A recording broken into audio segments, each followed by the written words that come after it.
우리는 지난 시간에 사람을 차별하여 대하지 말라고 하시는 하나님의 말씀을 살펴봤습니다. 참된 믿음은 사람을 차별하여 대하지 않습니다. 야고보는 사람을 외모로 취하여 차별하는 것은 율법을 어기는 죄라고 지적하고 있습니다. 지난 시간에 이어서 오늘은 참된 믿음이 무엇인지를 생각해 보겠는데, 그에 앞서서 8절 9절을 다 같이 읽어보겠습니다. 시작.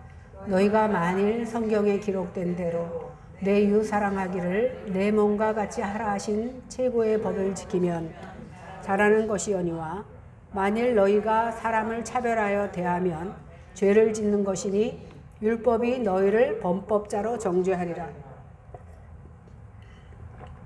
야고보서는 여기서 잘하는 일, 그 다음에 죄 짓는 일, 이렇게 두 가지를 대조해서 설명하고 있는데, 이 말씀은요, 레위기 19장 18절에 내 이웃을 내 몸과 같이 사랑하라는 말씀에 기초를 두고 있는 말씀입니다. 8절 9절이. 야고보는 성경에 기록된 대로 내 이웃을 내 몸과 같이 사랑하라고 한 최고의 법을 지키면 잘하는 것이고, 그러나 사람을 외모로 판단해서 차별을 하면 못하는 것이다. 알겠죠? 그러니까 이웃을 사랑하는 것이 최고의 법인데, 이것을 지키면 잘하는 것이고, 사람을 외모로 판단해서 차별한다면 못하는 것이다. 이렇게 두 가지로 나눠서 설명하고 있습니다. 오늘 마태복음 22장에 보니까 한 율법사가 예수님을 시험하기 위해서 질문합니다. 율법 중에서 어떤 계명이 제일 큽니까? 이렇게 질문합니까? 그러자 예수님께서는 내 마음을 다하고 목숨을 다하고 뜻을 다하여 주 너의 하나님을 사랑하라, 이렇게 말씀합니다. 이어서 이것이 크고 첫째 되는 계명이고, 둘째도 그와 같으니 내 이웃을 너 자신과 같이 사랑해라. 이 두 계명이 온 율법과 선지자의 강령이다, 이렇게 말하고 있습니다. 그러니까 신구약을 한마디로 요약하면 하나님 사랑, 이웃 사랑으로 말할 수 있습니다. 그러니까 성경이 1189장으로 되어 있어요. 66권 1189장으로 되어 있는데, 이것을 다 토탈로 요약을 말하라 그러면 하나님 사랑, 이웃 사랑, 이렇게 말할 수 있는 겁니다. 이것이 바로 최고의 법입니다. 그러므로 사람을 외모로 판단하는 것은 죄를 짓는 것이고, 율법이 그를 범죄자다, 이렇게 칭하고 있다는 겁니다. 10절 한번 보겠습니다. 시작. 누구든지 온 율법을 지키다가 그 하나를 범하면 모두 범한 자가 되나니. 오늘 한글 성경에서는요, 생략되어 있는데 맨 앞에 원어에는 왜냐하면 이렇게 되어 있습니다. 그러니까 사람을 차별해야 되면 죄를 짓는 것이다. 왜냐하면 율법을 지키다가 하나만 어겨도 전체를 어기는 것이기 때문이다, 이렇게 설명하는 거예요. 율법의 속성은요, 온전하게 지키는 것이, 다시 말해서 100%를 지켜야 율법을 지킨다고 인정을 합니다. 그러니까 다 여지껏은 잘 지키며 살아왔다 그래도 내가 한 가지 율법을 어기면 전체 율법을 범하게 되는 거예요. 따라서 성도가 모든 면에서 그리스도인답게 살았다고 할지라도 가난한 이웃 하나를 차별한 것 때문에 여지껏 지킨 것이 다 도루묵이 된다라는 말이에요. 무슨 말인지 이해가 되죠? 제가 오늘 쉽게 설명하려고 하는 거예요. 100%를 지키지 않으면 율법을 어기는 것이 되기 때문에 아주 여지껏은 너무나 남이 따라올 수 없을 만큼 잘 지키고 살아왔는데, 불쌍한 이웃 하나를 업신여긴 거 하나 때문에 그것이 다 무너진다라는 겁니다. 그래서 하나님께서는 그런 사람을 율법을 범한 범법자로 여긴다, 이렇게 말합니다. 11절을 다 같이 읽어보겠습니다. 시작. 간음하지 말라 하시니가 또한 살인하지 말라 하셨은즉 내가 비록 간음하지 아니하여도 살인하면 율법을 범한 자가 되느니라. 오늘 11절도 원문에 보면 또 왜냐하면 이렇게 시작이 돼요. 간음하지 말라 하신 분도 하나님이시고 살인하지 말라고 하신 분도 하나님이십니다. 하나님의 율법은요, 본질적으로 하나님의 성품을 비롯돼서 나온 것이기 때문에 10계명이 다 동일하다는 거예요. 오늘 6계명 7계명을 바꿔서 설명한 겁니다. 그러니까 야고보서는 간음하지 말라는 것은 7계명이고 살인하지 말라는 것은 6계명이에요. 이렇게 바꿔서 얘기한 것은 아무 상관이 없다라는 거예요. 10가지의 계명 중에 어떤 것이라도 하나 어기면 다 어기는 것이기 때문에 순서를 바꿨어도 큰 의미가 있는 것은 아닙니다. 그래서 야고보는 가늠하지 말라는 7계명과 살인하지 말라는 6계명을 비유로 들면서 네가 어느 계명이든지 한 계명만 어기면 다 범죄하는 것이 된다라는 것을 말해주고 있는 겁니다. 당시 간음이나 살인죄는 똑같이 하나님의 형상을 훼손한다고 여기기 때문에 공개적으로 돌에 쳐서 죽였습니다. 결국 우리가 비록 간음을 행하지 않았다 할지라도 살인하면 간음까지 하는 율법을 다 어기게 되는 거라는 겁니다. 그런데 우리가 말씀을 문자적으로 보고 나는 살인도 안 했고 간음도 안 했으니까 나하고는 상관없겠다라고 생각할 수 있습니다. 그러나 마태복음 5장 산상수훈에 보면 예수님께서 뭐라고 말씀하셨냐면 여자를 보고 마음에 음욕을 품은 것은 이미 간음한 것이다 이렇게 말하고 있습니다. 또 구약에서는 이스라엘 백성들이 하나님을 버리고 세상의 힘을 의지하는 것이 우상숭배요 간음하는 것이다 이렇게 말하고 있습니다. 신약 요한일서 3장 14절 15절을 한번 같이 읽어보겠습니다. 시작. 우리는 형제를 사랑함으로 사망에서 옮겨 생명으로 돌아간 줄을 알거니와 사랑하지 아니하는 자는 사망에 머물러 있느니라. 그 형제를 미워하는 자마다 살인하는 자니 살인하는 자마다 영생이 그 속에 거하지 아닌 것을 너희가 아는 바라. 미워하는 것이 살인하는 것이래요. 우리는 죽여야 죽이는 건 줄 알았는데 성경은 미워하는 것이 곧 살인하는 것이다. 그렇기 때문에 누구를 미워하면 영생이 그 안에 없다 이렇게 말하고 있습니다. 그러니까 형제를 사랑하지 않고 미워했다면 아까 말씀한 최고의 법을 어기는 것이 되는 겁니다. 그러므로 사람의 행위로 의롭다함을 받으려면 모든 율법을 항상 완벽하게 지켜야 되는 것인데 완벽하게 지키는데 사람이 보는 앞에서 지키는 것만 말하는 것이 아니라 외형적으로만 지키는 것을 말하는 것이 아니라 내가 마음에서 이미 어떤 악한 마음을 품으면 이미 그 계명을 어기게 되는 것입니다. 그러니까 어느 누가 이 계명을 완벽하게 지킬 만한 인생이 있느냐는 겁니다. 어느 누구도 율법을 온전히 지킬 수 있는 사람은 하나도 없습니다. 그래서 갈라디아 3장 10절에서는 무릇 율법 행위에 속한 자들은 저주 아래 있나니 기록된 바 누구든지 율법책에 기록된 대로 모든 일을 항상 행하지 아니하는 자는 저주 아래 있는 자라 했습니다. 그러니까 우리는 그 많은 율법을 한 가지도 다 지켰다 해도 한 가지를 못 지킬 수 있잖아요. 그러니까 우리는 저주 아래 있을 수밖에 없다라는 거예요. 왜? 한 가지라도 어기면 율법을 온전히 지키지 못하는 것이기 때문에 저주 아래 있을 수밖에 없어요. 그래서 우리는 다 저주 아래 있는 자다 이렇게 바울은 얘기하고 있습니다. 자기의 행함으로 의롭다함을 받을 자가 과연 있겠느냐는 겁니다. 그러므로 인간의 행위로 그러니까 내가 남한테 착하고 손에 안 끼치고 선하게 살면 구원받는다고 생각하는 거 오해라는 거예요. 자기가 아무리 선하게 산다 할지라도 100% 온전하게 선하게 살 수 있는 인생이 하나도 없다라는 겁니다. 그래서 그렇게 믿는 사람은 어디에 속한다고? 저주에 머무를 수밖에 없다라는 것을 얘기합니다. 다시 말해서 어떤 인간도 자기의 의로운 행위로는 하나님의 저주를 피할 자가 없다라는 겁니다. 아담이요 타락한 이후에 모든 인생은 다 하나님의 심판과 저주 아래 있을 수밖에 없습니다. 그것을 알리기 위해서 하나님은 이스라엘 백성들에게 율법을 주셔서 그들로 깨닫게 하신 겁니다. 왜? 율법을 줬는데 아무리 지키려고 애를 써도 안 지켜져. 못 지켜져. 그래서 나는 공고한 인생이라구나라고 고백할 수밖에 없다라는 겁니다. 그러니까 이것을 알리기 위해서 하나님께서 이스라엘 백성들을 선택하시고 율법을 주셨는데 모든 인간의 심판 아래 갇혀 있기 때문에 정말 내 힘으로는 구원을 얻어낼 수가 없구나 이것을 깨달아야 되는데 이것을 깨닫는 것이 인간의 힘으로는 불가능합니다.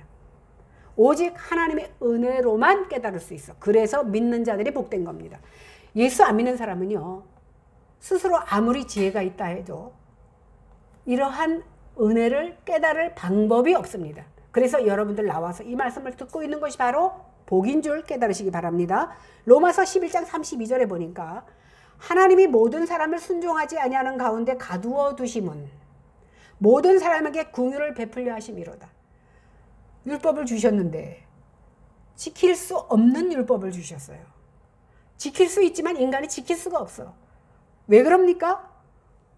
우리가 할 수 없어서 하나님의 은혜로만, 긍휼로만 할 수 있다는 것을 깨닫게 하기 위해서라는 겁니다. 그러니까 잘 들으세요. 또 에베소 2장 8절에 보니까 너희는 그 은혜로 인하여 믿음으로 말미암아 구원을 받았나니.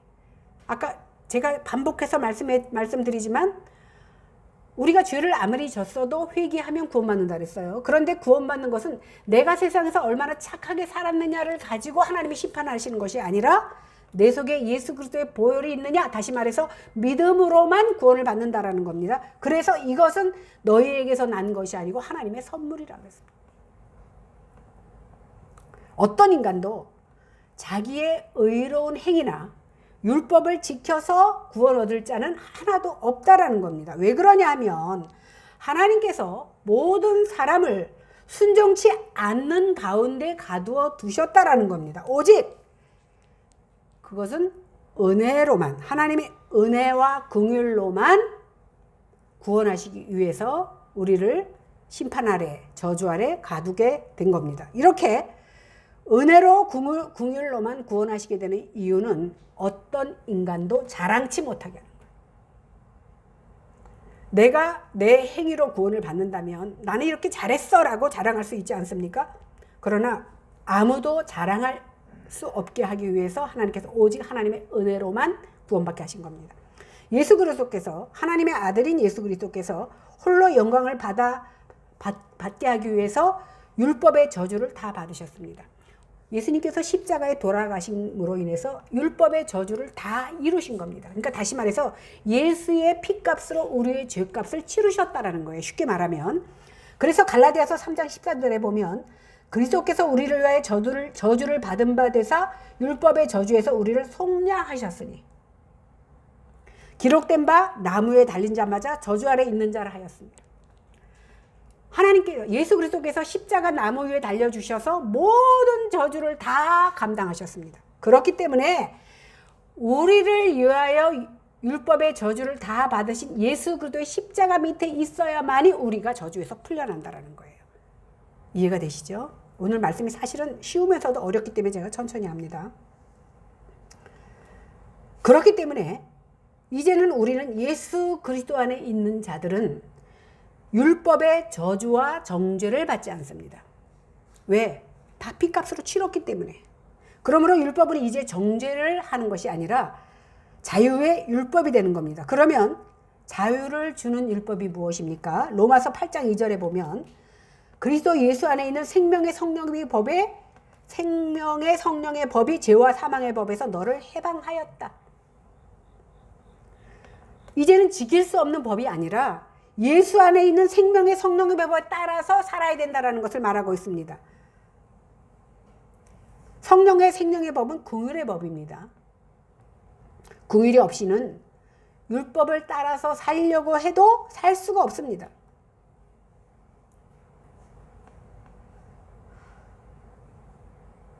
우리 안에 긍휼이 없으면 율법이 우리를 정죄하고 심판합니다. 그렇지만 그리스도 예수 안에 있는 생명의 성령의 법에 따라서 살면 심판을 이기고 그리스도 예수의 은혜와 사랑을 자랑하게 됩니다. 그래서 우리는 어떻게 해야 됩니까? 성령이 시키는 대로 말하고 성령이 시키는 대로 행동해야 됩니다. 이렇게 예수 그리스도께서 대신 저주받으심으로 예수 안에 있는 자는 더 이상의 정죄가 없기 때문에 자유의 율법, 즉 복음이 되는 겁니다. 조금 어렵죠. 우리가 복음을 깊이 이해하기 위해서는 먼저 율법의 정죄에 대해서 한번 설명을 해드리겠습니다. 아까도 말씀드렸지만 여자를 보고 마음에 음욕을 품은 자도 이미 간음했다 그랬어요. 내가 누군가를 미워하는 것은 이미 살인한 거예요. 그러니 율법의 잣대에다가 비춰보니까 나는 엄청나게 비참하고 큰 죄악 속에 빠진 인간이라는 겁니다. 그렇죠? 그래서 말씀 앞에서 나는 뭐라고 고백합니까? 오호라 나는 곤고한 사람이라는 탄식과 절망이 나올 수밖에 없습니다. 그러나 우리가 받아야 할 저주를 예수 그리스도께서 받아주심으로 우리가 절망의 늪에서 구원받았습니다. 예수님께서 우리 대신 저주를 받으시지 않았다면 우리는 믿는다고 하면서도 나 잘난 맛을 살아갈 수밖에 없는 불쌍한 인생들입니다. 그러나 성령이 임한 사람은요, 주님의 심판도 알고 긍휼도 알고 믿는 사람이기 때문에 이제는 내가 예수를 믿기 전에는 내 감정에 솔직하게 미움도 하고 살인도 하고 살았지만 이제는 예수를 알았기 때문에 어떻게 됩니까? 형제를 외모로 차별해서 미워하거나 낮춰보지 않는다는 겁니다. 왜 그러냐 하면 내가 바로 긍휼의 대상이기 때문입니다. 내가 하나님 앞에 죄인이고 내가 하나님 앞에 긍휼의 대상이기 때문에 이제 상대를 함부로 심판하거나 정죄하지 못한다라는 겁니다. 그래서 심판을 이길 수 있는 것은 오직 긍휼밖에 없습니다.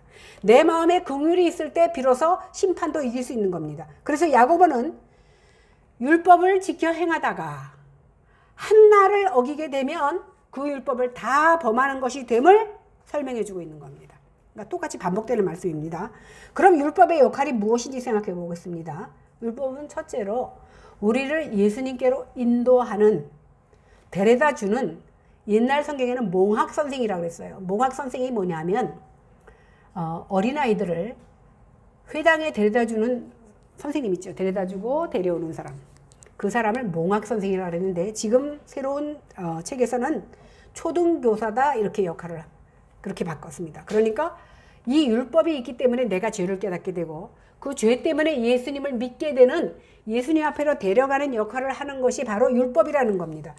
율법을 아까도 말씀드렸지만 율법은 100%를 요구합니다. 그래서 어떤 인간도 율법의 요구를 채울 수 있는 인간은 없습니다. 그러니까 율법을 통해서 하나님은 우리의 힘을 가지고는 도저히 구원받을 수 없다는 것을 깨닫게 해주십니다. 이것을 깨달으니까 어떻게? 내 힘으로 할 수 없으니까 예수를 믿게 되는 겁니다. 이렇게 예수가 아니면 구원받을 길이 없다라는 것을 깨닫게 해주는 것이 바로 율법입니다. 두 번째 율법은요, 하나님의 백성으로서 삶의 규범의 역할을 합니다. 율법은 구원받은 하나님의 백성으로서 어떻게 살아가야 되는지에 대해서 가르쳐 주는 겁니다. 그래서 칼빈은요, 여기 한 가지를 더해서 율법이 우리의 죄를 억제하는 역할을 한다고까지 말씀하고 있습니다. 그러면 우리가 율법을 지키다가 한 가지만 어겨도 범죄하는 것이 된다고 했는데, 그렇다면 우리가 어떻게 해야 됩니까? 12절 한번 보겠습니다. 시작. 너희는 자유의 율법대로 심판받을 자처럼 말도 하고 행하기도 하라. 여기서 자유의 율법은 새 언약, 즉 예수 그리스도의 복음을 말합니다. 성도들은 자유의 율법으로 말미암아 모세의 율법에서 해방되었습니다. 그러므로 더 이상 모세가 요구하는 그 의무를 행하지 않아도 됩니다. 그렇다고 해서 이제 구원받았으니까 모세의 율법은 지키지 않아도 된다는 말은 아닙니다. 자유와 방종은 구분되어야 됩니다. 자유의 율법으로 자유케 된 자들은요, 새로운 의무가 생겼는데 그것이 뭐냐 하면 바로 긍휼을 행해야 되는 거예요. 이제 우리가 율법에 얽매일 필요는 없지만 긍휼을 가져야 됩니다. 내가 하나님의 긍휼로 구원함을 받았으니까 나도 이제 긍휼로 구원함을 받은 자로서 모든 자에게 긍휼을 베풀어야 한다는 뜻입니다. 이럴 때 성도들은 복음의 말씀에 따라 온전한 구원함에 이르게 되는 겁니다. 반대로 긍휼이 없으면 어떻게 돼요? 율법의 기준에 따라 심판을 받을 수밖에 없는 겁니다. 다시 말해서 긍휼이 있다는 것은 내가 하나님의 자녀되었다는 것이고, 긍휼이 없다는 것은 하나님의 자녀되지 않았기 때문에 율법의 심판을 받을 수밖에 없다라는 뜻입니다. 여기서 너희는 자유의 율법으로 심판을 받을 자처럼 말도 하고 행하기도 하라 그랬죠. 그죠? 다시 보세요. 너희는 자유의 율법대로 12절 심판받을 자처럼 말도 하고 행하기도 하라 이렇게 말했죠. 이것은요, 명령형이에요. 그러니까 해도 되고 안 해도 되는 거 아닙니다. 그리고 또 이중적으로 강조되는 표현입니다. 우리가 이 말씀의 의미를 바르게 이해하기 위해서 율법과 복음의 관계를 잘 이해해야 됩니다. 율법은요, 우리가 도저히 구원받을 수 없는 자임을 깨닫게 돼. 그죠? 우리가 율법을 못 지키니까, 아니 지킨다 해도 다 100% 못 지키니까 결국은 율법을 가지고는 구원을 받을 수 없는 것이구나 라는 것을 깨닫게 하는 것이 바로 율법입니다. 그런데 깨닫는 자들은 그 다음에 뭘 보게 돼요? 예수를 바라보게 되는 겁니다. 그리고 예수 앞에 서면 내 자신이 얼마나 큰 죄인임을 깨닫게 됩니다. 여러분, 구원에도 구원의 서정이라는 것이 있는데요, 제일 먼저 내가 하나님 앞에 서서 회개하게 돼요. 회심을 하게 되는데, 회심하게 되는 게 뭐냐면 하나님 앞에 나는 죄인이라는 것이 고백이 나옵니다. 누가 시켜서 하는 게 아니에요. 은혜를 받으면요, 하나님, 내가 이렇게 큰 죄인임에도 불구하고 하나님께서 나를 구원하시고 하나님의 자녀 백성 삼아주신 것에 대한 감사가 나오면서 평생 흘리지 못할 눈물을 흘리게 됩니다. 이렇게 예수 앞에 서면 내가 얼마나 큰 죄인인 것을 깨닫게 됩니다. 그럴 때 율법은요, 삶의 규범으로서 역할을 시작하는데, 이제 예수를 믿는 사람으로서 이제는 부끄럽지 않는 모습으로 삶을 살려고, 율법대로 살려고 발버둥치게 되는 거예요. 율법주의자가 아니어도 내가 하나님의 백성 되었기 때문에 이제는 그 율법대로 살려고 발버둥치게 됩니다. 그런데 아무리 발버둥쳐도 우리는 그 삶의 규범대로 행동할 수 없는 나약한 인간입니다. 그래서 우리가 상대한테 말을 할 때도 내가 심판을 받을 자처럼 말하고, 이 말이 그 말이에요. 심판을 받을 자처럼 말도 하고 행동도 하라는 거예요. 왜? 율법의 요구를 우리가 지킬 수 없으니까 너나 나나 똑같은 죄인이라는 겁니다. 그러니 내가 의로운 척하면서 상대하게 말하지 말라는 거예요. 그래서 내가 심판받을 자처럼 말하고 내가 심판받을 자처럼 행동으로 하라는 겁니다. 그래서 이 부족함을 깨닫고 내가 마땅히 심판받을 자임을 생각하며 긍휼을 구하는 자세로 말도 하고 행동도 해야 돼. 그래서 상대편의 잘못을 보면 저 잘못이 바로 저 사람의 잘못을 통해서 내 잘못을 바라보게 되는 겁니다.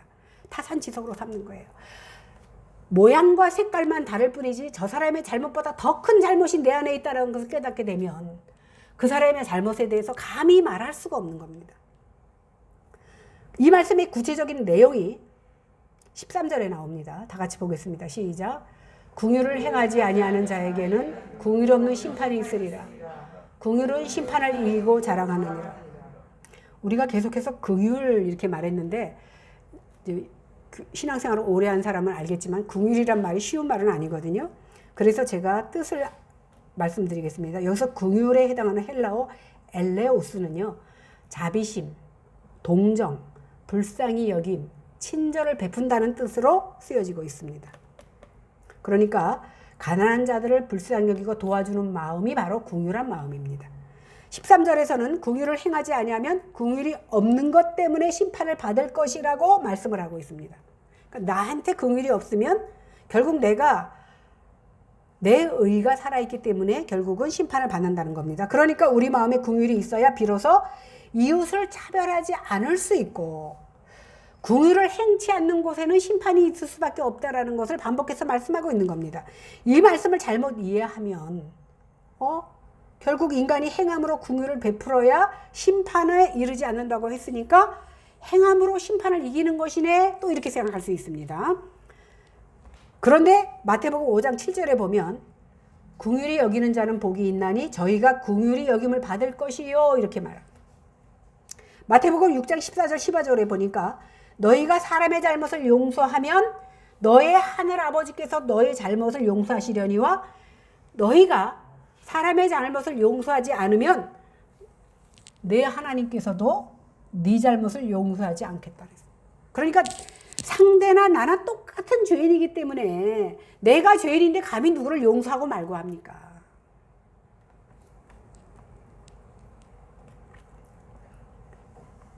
그래서 성경은 먼저 잘못을 용서해야 너희도 용서받는다고 말합니다.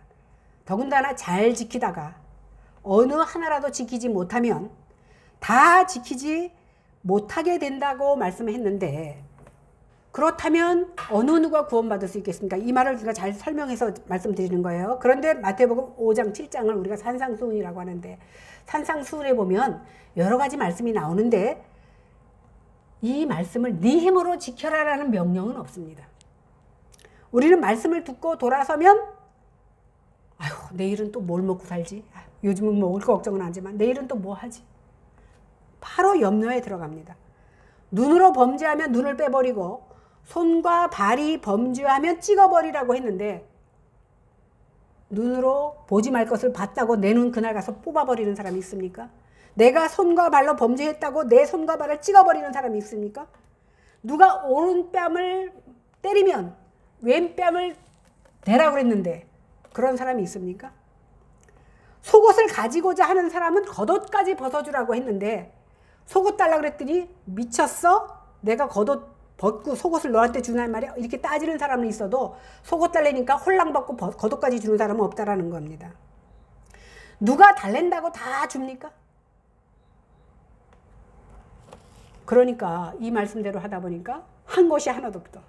죄를 졌는데 눈깔도 그냥 있고, 손으로 범죄했는데 아직도 손이 붙어 있고, 발로 가지 못할 곳에 갔는데도 발이 아직도 있는 것을 보니까 우리는 그 율법의 규형대로 하나도 지킨 것이 없습니다.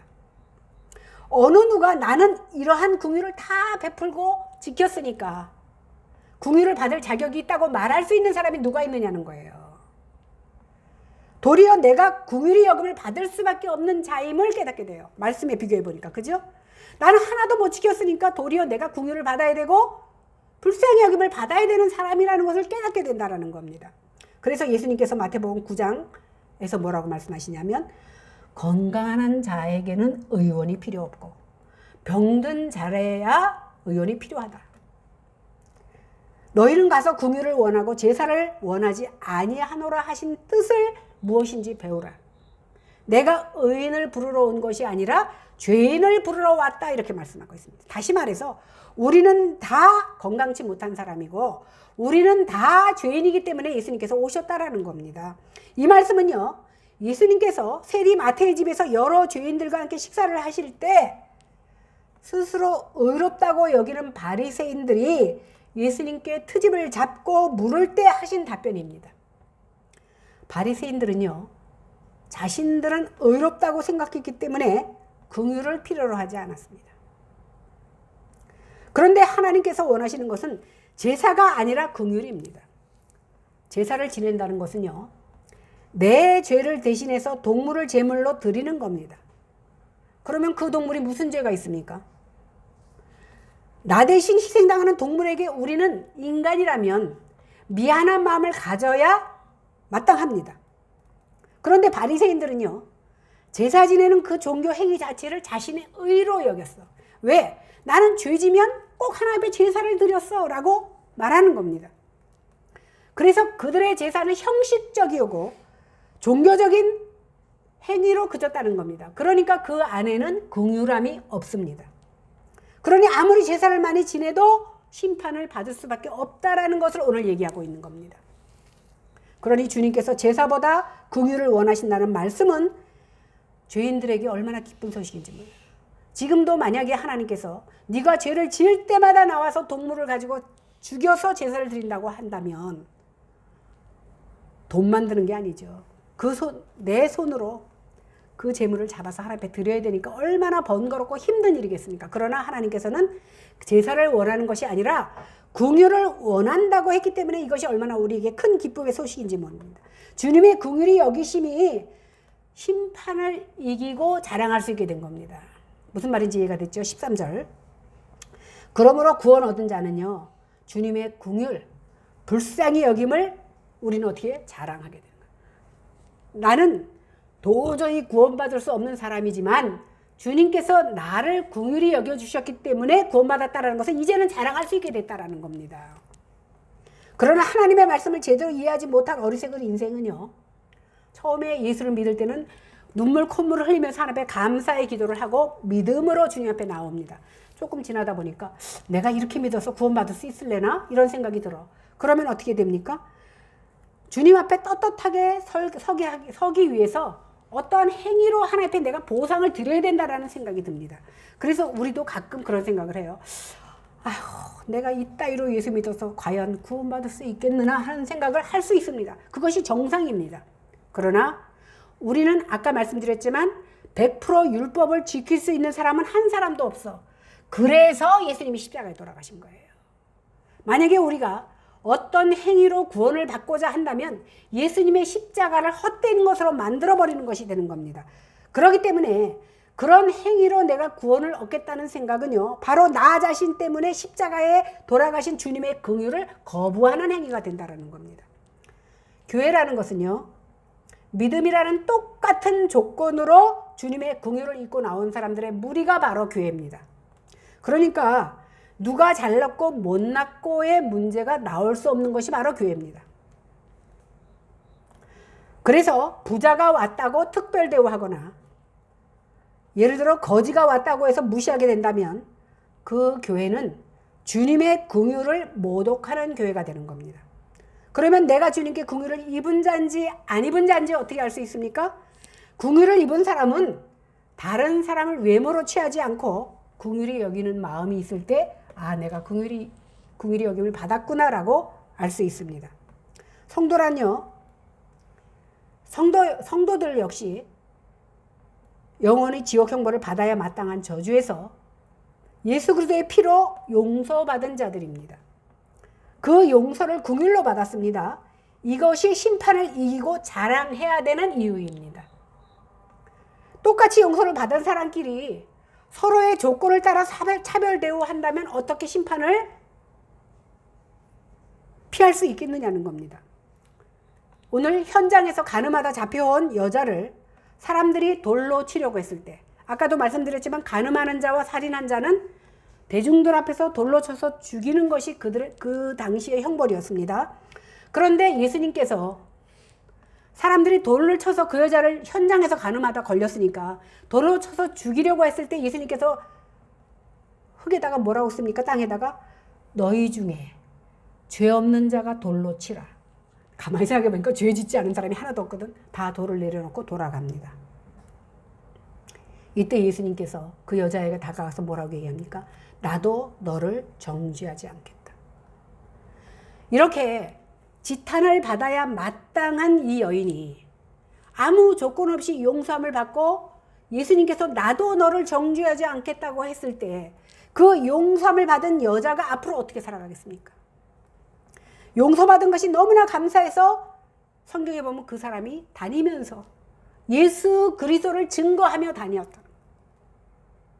이렇게 용서받은 것이 너무나 감사하다 보니까 다른 사람에게 내가 받은 사랑을 나누면서 살아가게 된다는 겁니다. 우리도 다를 바 없습니다. 죄의 깊이로 따지면 어느 인생도 누가 조금 짓고 누가 많이 졌느냐를 따질 수 없습니다. 누구나 하나님 앞에서는 깊은 죄악과 비참한 죄악 가운데 빠져 있습니다. 우리 모두 하나님의 은혜로 용서를 받아 하나님의 자녀가 되는 특권을 허락받은 사람들입니다. 이것을 통해서 우리는 긍휼의 심판보다 월등히 크다라는 것을 알 수 있습니다. 우리는 예수 믿지 않으면 지옥의 형벌, 지옥 속에 갈 수밖에 없지만 긍휼을 입은 자는 그 모든 심판을 이긴다라는 겁니다. 그래서 긍휼이 심판보다 크다라는 사실을 이 시간에 기억하시기 바랍니다. 이것을 통해서 내가 받은 긍휼과 이제 그 은혜를 감사하며 나아가 주님을 자랑하는 모습으로 삶을 드리는 저와 여러분들이 다 되시기를 주님의 이름으로 간절히 축원합니다. 기도하겠습니다. 하나님, 무지스러운 저희들에게 지혜를 주셔서 깨달음을 허락하시기를 간절히 빌고 원합니다. 율법은 우리에게 요구하기를 어느 것 한 가지라도 어기면 네가 여지껏 잘 지켜왔다 할지라도 모든 율법을 범한 범죄자가 된다고 우리에게 말합니다. 그러니 어느 인생도 율법으로는 구원받을 인생이 하나도 없습니다. 그러니 그리스도의 십자가 앞에 우리는 죄인 될 수밖에 없고 그리스도의 십자가가 아니면 우리는 구원받을 수 없다라는 사실을 깨닫게 해주신 하나님 은혜를 진심으로 감사합니다. 이 그리스도의 십자가의 긍휼이 심판을 이긴다는 사실을 이 한 시간 우리가 들었사오니 이것을 머리로만 깨닫는 것이 아니라 가슴으로 느껴져서 이제는 나아가 내 주변에 있는 모든 이웃을 내가 받은 긍휼을 그들에게 베풀 수 있는 은혜가 저희들에게도 있게 하여 주시옵소서. 감사드리며 예수님 이름으로 기도했습니다. 아멘. 찬송가 630장입니다.